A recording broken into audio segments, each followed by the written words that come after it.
आशा भरी नारी। ये TWR इंडिया की प्रस्तुति है।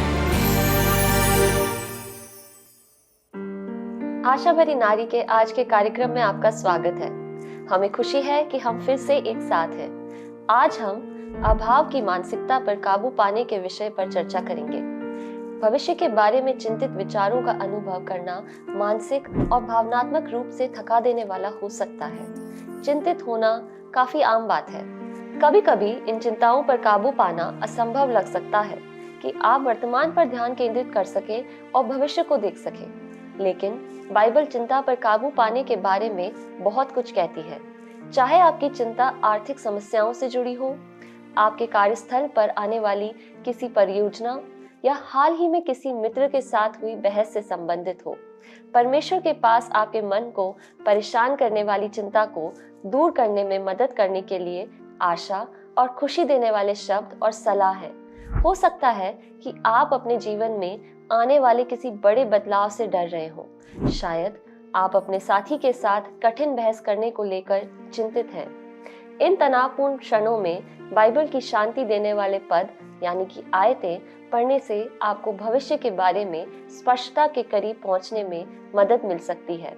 हो सकता है कि ये पद आपकी चिंताओं को तुरंत दूर न करें, लेकिन वे आपको उन स्थितियों में शक्ति और मार्गदर्शन देंगे जिनका आप सामना कर रहे हैं। आइए शुरू करने के लिए मत्ती उसका 6 अध्याय उसके 27 से 33 पद को देखें।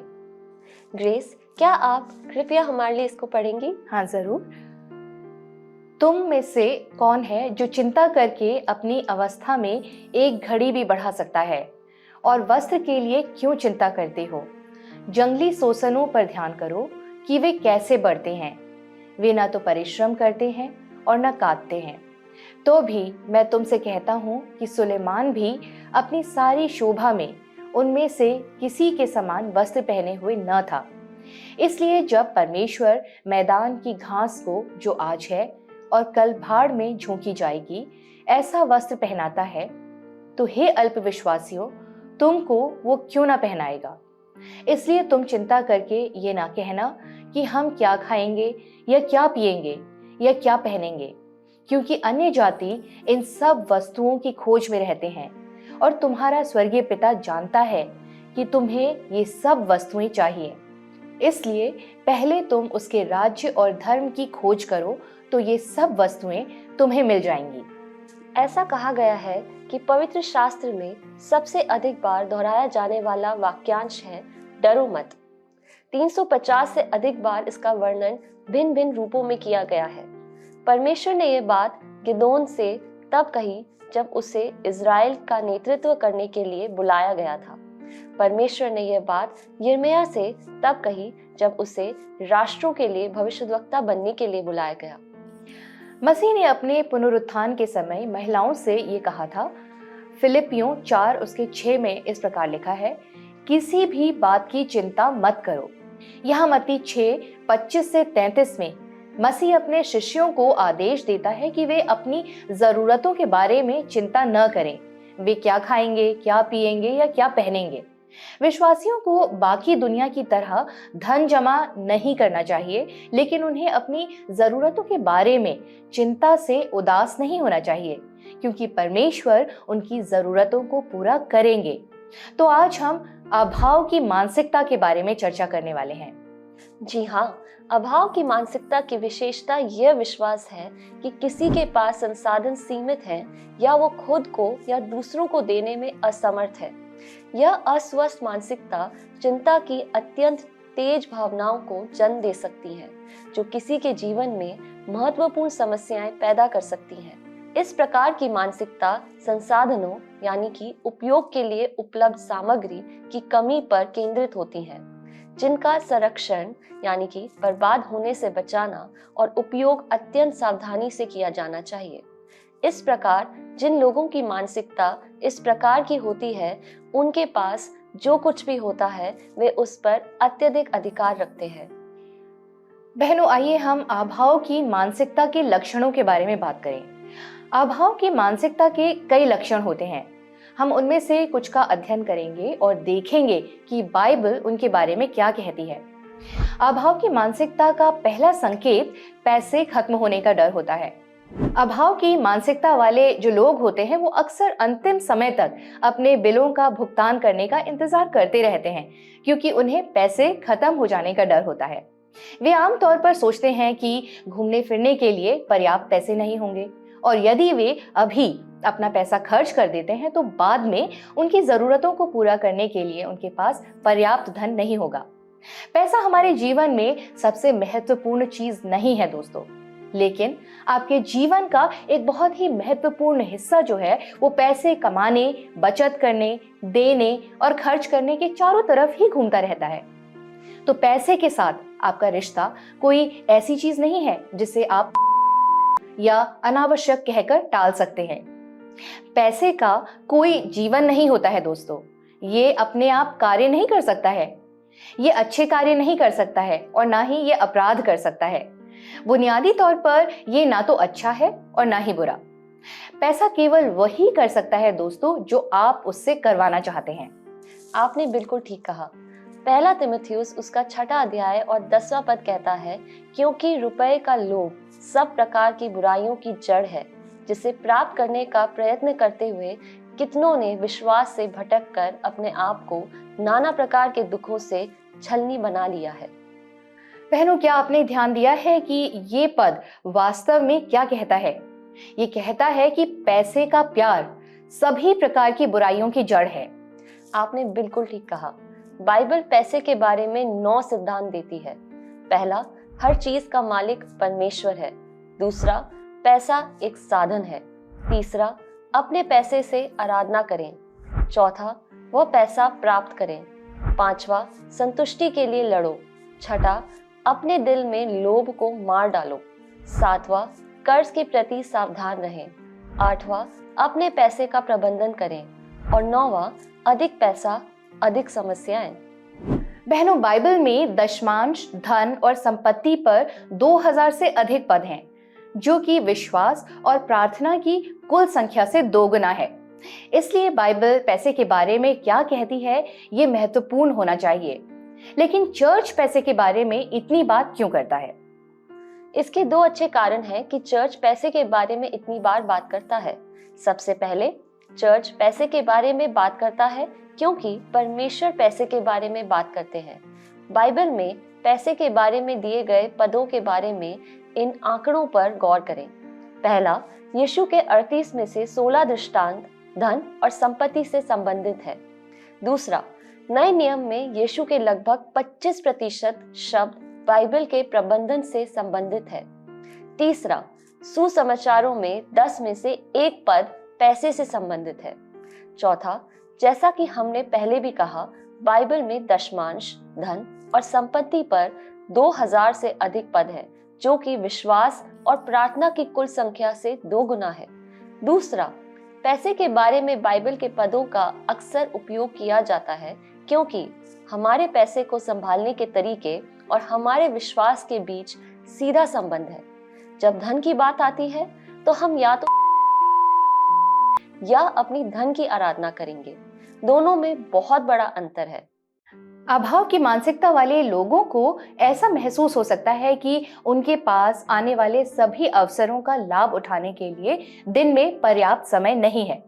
इसलिए वे अपनी कार्यक्रम सारणी में जितनी अधिक गतिविधियां हो सकती हैं उतनी शामिल करने का प्रयास करते हैं। इससे अधिक कार्यक्रम बहुत अधिक वश में होना और बहुत अधिक तनाव हो सकता है। खोज करने वालों के अनुसार हम एक समाज के तौर पर व्यस्त हैं। हमें अलग अलग दिशाओं में खींचा जाता है। इन सभी के लिए हमारे समय और ऊर्जा की आवश्यकता भी होती है। माता पिता बच्चे की देखभाल, स्कूल और गतिविधियों को एक साथ संभालते हैं और कुछ लोग बूढ़े माता पिता की भी देखभाल कर रहे होते हैं। ऐसा महसूस होता है कि नौकरियों को निरंतर जुड़े होने की आवश्यकता होती है। व्यक्तिगत रूप से ये चीजें थका देने वाली हो सकती हैं। संयुक्त होने पर वे हमारे स्वास्थ्य पर वास्तविक प्रभाव डाल सकते हैं दोस्तों। जी हाँ, एक क्लिनिक मनोवैज्ञानिक ने एक बार कहा था, तनाव इस बात से आता है कि हम अपने कार्यों, अपने दिनों और अपने जीवन के बारे में कैसे सोचते हैं। हालांकि हर व्यक्ति में सहनशीलता का स्तर अलग अलग होता है। जब व्यस्त होना वश में हो जाने में बदल जाता है तो मुकाबला करने के कौशल होने से मदद मिल सकती है। आइए इसे समझने के लिए इस कहानी को देखें कि बहुत अधिक कार्यक्रम, बहुत अधिक वश में होना और बहुत अधिक तनाव। स्पेन के द्वीपों में टेनेरिफ सबसे बड़ा है। 1977 में एक अनुभवी पायलट ने बिना मंजूरी के उड़ान भरी और रनवे यानी विमान पतन पट्टी पर दूसरे हवाई जहाज से टकरा गया। इस दुर्घटना में कुल 583 लोग मारे गए। हवाई अड्डे के अधिकारी पूरी तरह से हैरान और उलझन में थे कि एक अनुभवी पायलट या विमान चालक इतना लापरवाह निर्णय कैसे ले सकता है। जब विशेषज्ञों ने दुर्घटना की समीक्षा की तो विशेषज्ञों ने पाया कि इसका कारण समय का दबाव था। कुछ महीने पहले एक नए ड्यूटी टाइम नियम ने विमान चालकों द्वारा हर महीने उड़ान भरने की संख्या को सीमित कर दिया था। जो कोई भी बहुत अधिक घंटों तक लॉगिन करता है उसे गंभीर दंड का सामना करना पड़ सकता था। इसलिए विमान चालक को समय बचाने की जरूरत के बारे में पता था। उस दिन घना कोहरा बढ़ रहा था जिससे दृश्यता कम हो रही थी। इस बात ने समस्या को और भी बढ़ा दिया था। पायलट पर विमान को जल्द से जल्द हवा में ले जाने का दबाव था। इसके अलावा उन्हें एक जटिल कार्य पूरा करने के लिए भी कहा गया था। बहुत ही सक्रिय रनवे पर 747 को 180 डिग्री तक मोड़ना। इससे उड़ान भरने में उनकी गलत निर्णय लेने की क्षमता और बढ़ गई। विनाशकारी टक्कर की एक रिपोर्ट में टिप्पणी की गई कि पायलट ने अपनी चिंता के कारण अपने रास्ते पर आने के लिए एक बुनियादी गलती की है और वह पायलट के कक्ष में जो कुछ भी हो रहा था उससे थोड़ा बेपरवाह लग रहा था। उसका ध्यान केवल समय बचाने पर था, जिससे सुरक्षित रूप से उड़ान भरने की उसकी क्षमता कम हो गई। समय की कमी या किसी अन्य संसाधन की कमी चिंता की भावना पैदा कर सकती है, जिसके परिणाम स्वरूप खराब निर्णय लिया जा सकता है। यह ध्यान रखना महत्वपूर्ण है कि इस स्थिति में कुछ व्यक्तियों द्वारा गलत चुनाव करने से भी स्थिति और बिगड़ जाती है। अच्छा प्रदर्शन हासिल करने में कमी एक आम और अक्सर नजरअंदाज की जाने वाली संगठनात्मक बाधा है। अगुओं को कमी को पहचानना चाहिए कि यह क्या है और इसे दूर करने के तरीके खोजने चाहिए ताकि हर कोई अपनी क्षमता के अनुसार अपना काम कर सके। दोस्तों, ये एक ऐसी चीज है जिसका मैं अक्सर सामना करती हूँ। ऐसी स्थिति में हमें क्या करना चाहिए? सबसे पहली बात है अपनी प्राथमिकताओं पर विचार करना और अपने लक्ष्यों की स्पष्ट समझ रखना। लक्ष्य कठोर नहीं होने चाहिए, वे किसी भी दिन बदल सकते हैं, लेकिन यदि आप अपने लक्ष्यों को ध्यान में रखते हैं तो उद्देश्य की वह भावना आपको व्यस्त दिन से निपटने में मदद कर सकती है। दूसरी महत्वपूर्ण बात यह है कि आपको यह महसूस करना होगा कि आप एक ही बार में सब कुछ नहीं कर सकते हैं और आपको बिल्कुल सही होने की जरूरत भी नहीं है। यदि सटीकता मानक है तो हम हमेशा पीछे रह जाते हैं। कभी कभी पर्याप्त अच्छा होना ही काफी होता है। जब आपके पास करने के लिए बहुत सारी चीजें हों तो सोचें कि क्या सबसे महत्वपूर्ण है और क्या बाद में हो सकता है। यह मत भूलिए कि तनाव प्रबंधन का एक महत्वपूर्ण हिस्सा है अपने प्रति अच्छा बनना सीखना। सेहत के लिए व्यायाम जरूरी है, लेकिन अक्सर खासकर जब समय की कमी होती है तो इसे प्राथमिकता से अधिक विलासिता के रूप में देखा जा सकता है। फिलिपियों 4 उसके 6 पद में हमें बताया गया है कि किसी भी बात की चिंता मत करो, परंतु हर एक बात में तुम्हारे निवेदन, प्रार्थना और विनती के द्वारा धन्यवाद के साथ परमेश्वर के सम्मुख प्रस्तुत किए जाएं। बहनों, अभाव की मानसिकता का तीसरा संकेत विफलता का डर है। अभाव की मानसिकता वाले लोग अक्सर असफलता के बारे में अत्यधिक चिंतित रहते हैं। उनका मानना है कि यदि वे असफल होते हैं तो उनके पास दोबारा प्रयास करने के लिए पर्याप्त संसाधन नहीं होंगे। ये एक खुद को संतुष्ट करने की भविष्यवाणी भी बन सकती है, क्योंकि वे खुद को पराजित करने वाले कार्य करते हैं, जैसे कि असफलता के डर के कारण कोई प्रयास ही ना करना। इस प्रकार की चिंता विकार असफलता के डर से आते हैं। इससे आपको किसी भी गतिविधि से बचना पड़ सकता है जिससे असफल परिणाम की संभावना होती है। दोस्तों, ऐसी दशा वाला कोई भी व्यक्ति असफलता के डर से नई चीजों को आजमाने, जोखिम लेने या विकास के लिए प्रयास करने से डर सकता है। उदाहरण के लिए देखें, किसी परीक्षा या नौकरी के लिए साक्षात्कार का मतलब असफल रिश्ते, असफल करियर या दूसरों के प्रति निराशा से डरना भी हो सकता है। इससे बड़ी समस्याएं पैदा हो सकती हैं बहनों। उदाहरण के लिए, यदि आप किसी परीक्षा में असफल होने से इतने डरे हुए हैं कि आप परीक्षा देने से इनकार कर देते हैं, तो आप पूरी कक्षा में अनुत्तीर्ण हो सकते हैं। इससे कई तरह की भावनात्मक और मनोवैज्ञानिक समस्याएं भी हो सकती हैं, जिनमें शर्मिंदगी, निराशा, चिंता, घबराहट के दौरे और खुद को कम समझना शामिल है। यदि परिवार में अभाव की मानसिकता चलती है तो इसके दूसरों तक पहुंचने की संभावना ज्यादा है। कभी कभी यह डर बहुत सख्त पारिवारिक नियमों से आता है। नैतान्या, जो अभी आपने एक वाक्य कहा है, सख्त पारिवारिक नियम, इसका क्या अर्थ है? जी हाँ, बिल्कुल। मान लीजिए कि आप एक ऐसे परिवार में पले बड़े हैं जहां सफलता के बारे में सख्त नियम है। यदि आपके परिवार के सदस्य मानते हैं कि असफलता अस्वीकार्य है या बिल्कुल सही, यानी कि सिद्ध होने से कुछ भी कम असफलता है, तो इससे आपको असफलता का डर हो सकता है। ऐसा तब भी हो सकता है जब असफलता के परिणाम स्वरूप आपको दुर्व्यवहार या गंभीर सजा का सामना करना पड़ा हो। आप उन परिणामों को दोबारा अनुभव करने से डरेंगे। यहाँ पे मैं आपको बीच में रोकना चाहूंगी। हमें असफलता के डर के लक्षण भी तो बताने चाहिए। बिल्कुल सही कहा आपने। देखिए, इसके लक्षण हैं कार्यस्थल, घर या स्कूल में साधारण काम करने से डरना, बार बार क्रोधित होना या चिड़चिड़ा होना, इस बात से चिंतित रहना कि दूसरे लोग आपका आंकलन कर सकते हैं, निराश या उदास रहना, लगातार चीजों को टालना आदि। शारीरिक लक्षणों में चक्कर आना, बेहोश होना महसूस करना, अत्यधिक पसीना आना, दिल की धड़कन बढ़ जाना, जी मचलना, कांपना या हिलना आदि शामिल हो सकते हैं। लेकिन बाइबल इस समस्या के बारे में क्या कहती है? ऐसे कई अनुच्छेद हैं जो इस समस्या के बारे में बताते हैं, लेकिन आइए उनमें से 2 को देखें। भजन संहिता 73 उसका 26वां पद, ग्रेस, क्या आप हमारे लिए पढ़ सकती हैं? जी हाँ, बिल्कुल।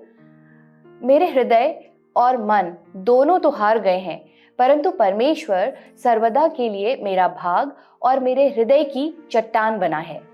भजनकार हमें अपनी ताकत के स्रोत को याद रखने के लिए प्रोत्साहित करता है। जब हम अपनी शक्ति पर निर्भर होते हैं तो असफलता से डरना आसान होता है। हम निश्चित रूप से इतने मजबूत नहीं हैं कि अपने दम पर बड़ी कठिन चीजों का सामना कर सके, लेकिन यहाँ अच्छी खबर है, हम अकेले नहीं हैं। परमेश्वर आपके हृदय और आपके हिस्से की ताकत है। अब आइए पौलुस की गवाही सुने। ग्रेस, क्या आप फिलिपियों 4 उसका 13वां पद हमारे लिए पढ़ सकती हैं? हाँ जी, बिल्कुल। जो मुझे सामर्थ्य देता है उसमें मैं सब कुछ कर सकता हूँ। शायद आप चिंतित हैं कि आप कुछ नहीं कर सकते क्योंकि आपने पहले भी कई बार प्रयास किया है। पुनः प्रयास करें। आप केवल तभी असफल हो सकते हैं जब आप प्रयास करना बंद कर देंगे, और इस सत्य पर भरोसा रखें, आप परमेश्वर द्वारा दी गई सामर्थ से यह कर सकते हैं। ठीक है, यहाँ अभाव की मानसिकता का चौथा संकेत है, खोने का डर। और ये कैसे होता है? अभाव की मानसिकता वाले लोगों को अक्सर डर रहता है कि उनके पास जो है वे उसे खो ना दें, चाहे वो पैसा हो, संसाधन हो, रिश्ते हो या अवसर हो। इस डर के कारण दूसरों पर विश्वास की कमी हो सकती है और सफलता प्राप्त करने के लिए जोखिम लेने की अनिच्छा हो सकती है। जब हम कुछ खोने के बारे में सोचते हैं तो सबसे पहली बात जो दिमाग में आती है वो है मृत्यु के कारण कुछ खोना। हालांकि बहुत कुछ खो सकता है और इसका डर हम में से अधिकांश लोगों के मन में स्पष्ट है। खोने का यह डर उस चिंता से उत्पन्न हो सकता है जो हमारे प्रतिदिन के जीवन में होने वाली कई घटनाओं से जुड़ी हुई है। यह उत्साह खोने का डर हो सकता है, महत्वाकांक्षा खोने का डर हो सकता है, आत्मविश्वास खोने का डर भी हो सकता है, या मृत्यु के अलावा किसी अन्य कारण से किसी व्यक्ति को खोने का डर भी हो सकता है। कुछ सामान्य कारण जो हमारे अंदर खोने का डर पैदा कर सकते हैं वे हैं किसी प्रियजन की मृत्यु, अलगाव जिसमें तलाक, विश्वासघात, धोखा, असुरक्षा या निराशा जैसी कुछ अन्य मानसिक बीमारियां शामिल हैं। इस डर का असर हमारे व्यवहार पर भी पड़ता है। किसी भी मामले में यह डर बहुत अप्रिय और घुटन भरा होता है। हालांकि इस बात से इनकार नहीं किया जा सकता है कि खोने के डर में सबसे आम डर मृत्यु के कारण किसी प्रियजन को खोने का डर है। इसमें वृद्धि हुई थी, विशेषकर महामारी के वर्षों के दौरान। इस महामारी से जुड़ी अनिश्चितता दिन पर दिन बढ़ती ही गई थी। जितना अधिक हम इसके बारे में सोचते हैं, यह उतना ही खराब होता जाता है, और जब यह खराब हो जाता है तो चिंता के सभी लक्षण स्पष्ट हो जाते हैं। किसी प्रियजन को खोने के बारे में बाइबल हमें क्या बताती है? इस डर पर काबू पाना आसान नहीं है, हालांकि यह असंभव नहीं है। प्रिय बहनों, परमेश्वर का वचन हमें सांत्वना और शक्ति देता है। पवित्र शास्त्र के कई सांत्वना देने वाले पद हैं। आइए उनमें से 2 पर नजर डालें।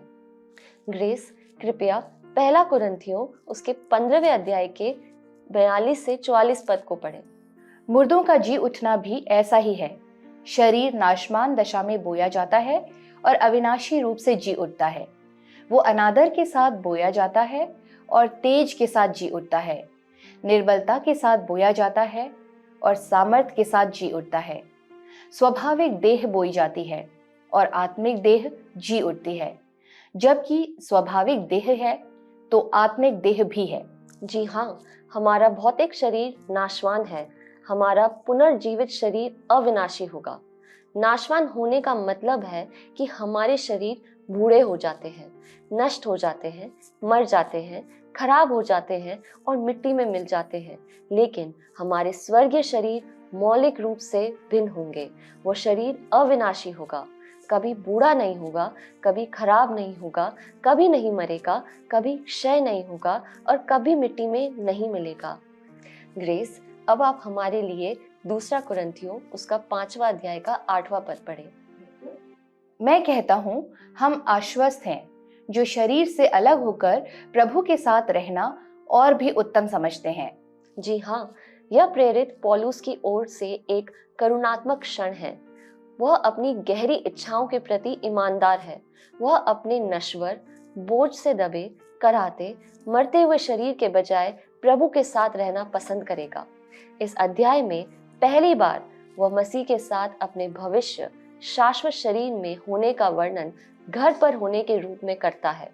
वह पूरी तरह आश्वस्त है कि वह यहीं जा रहा है। स्वर्ग वो है जहां उसे सदैव रहना है।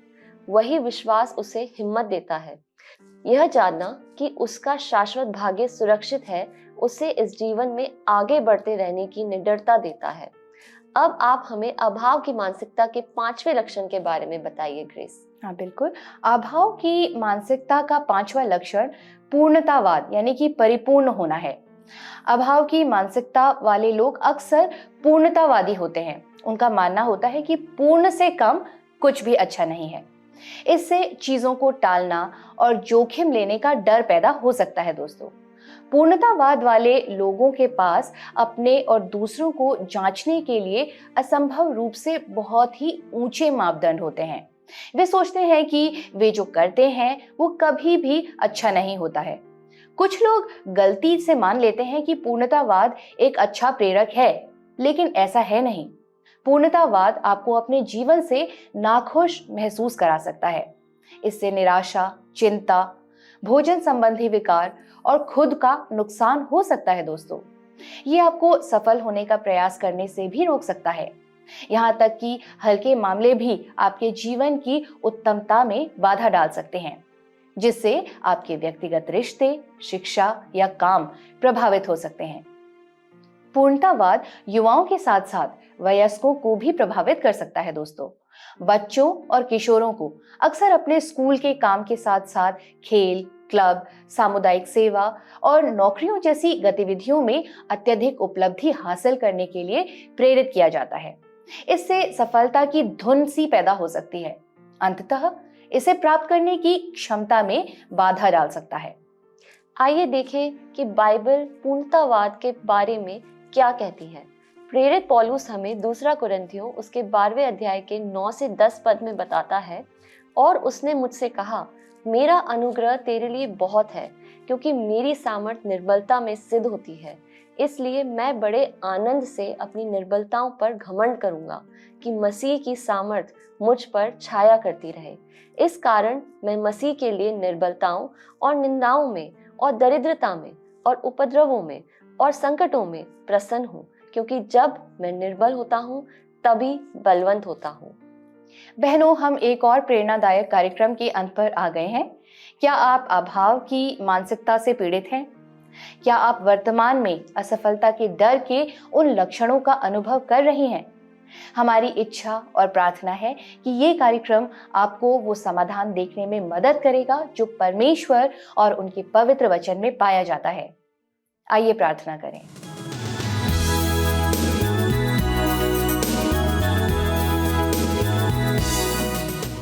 आइए हम प्रार्थना करें। अत्यंत महान और अनुग्रहकारी पिता परमेश्वर, आज के सुंदर कार्यक्रम के लिए आपका धन्यवाद देते हैं पिता, जिसमें आपने अपने वचन में से हमें पढ़ाया और सिखाया। आज का जो हमारा विषय था अभाव की मानसिकता, उसके लिए मैं प्रार्थना करती हूँ पिता कि आज जो भी महिलाएं हमसे जुड़ी हैं वो अगर किसी तरीके के तनाव में या किसी तरीके के संकट में है पिता, तो होने दीजिए पिता कि आपका सामर्थी वचन उनके जीवन में कार्य करने वाला हो सके और उन तनावों और संघर्षों का सामना करने के लिए उनको ताकत मिलने वाली हो सके पिता परमेश्वर, हम आपका धन्यवाद देते हैं कि आप इसी तरीके से हमें आगे भी जोड़ते रहिए पिता, और होने दीजिए पिता कि हम आपके वचन में से और अच्छे से सीखने वाले और समझने वाले और अपने जीवनों में उतारने वाले हो सके, और आपका वचन हम सब के लिए और सारी महिलाओं के लिए देहदारी वाला होने वाला हो सके पिता परमेश्वर। इस दुआ को हमारे उद्धारकर्ता यीशु मसीह के नाम से मांगते हैं, सुनिए और कबूल कीजिए, आमीन।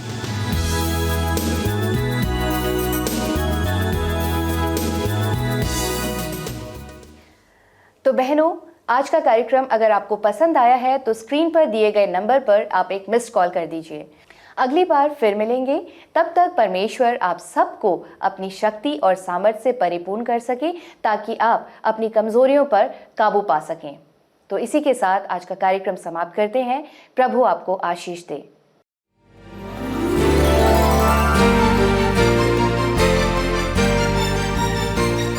आशा भरी नारी, ये TWR इंडिया की प्रस्तुति है।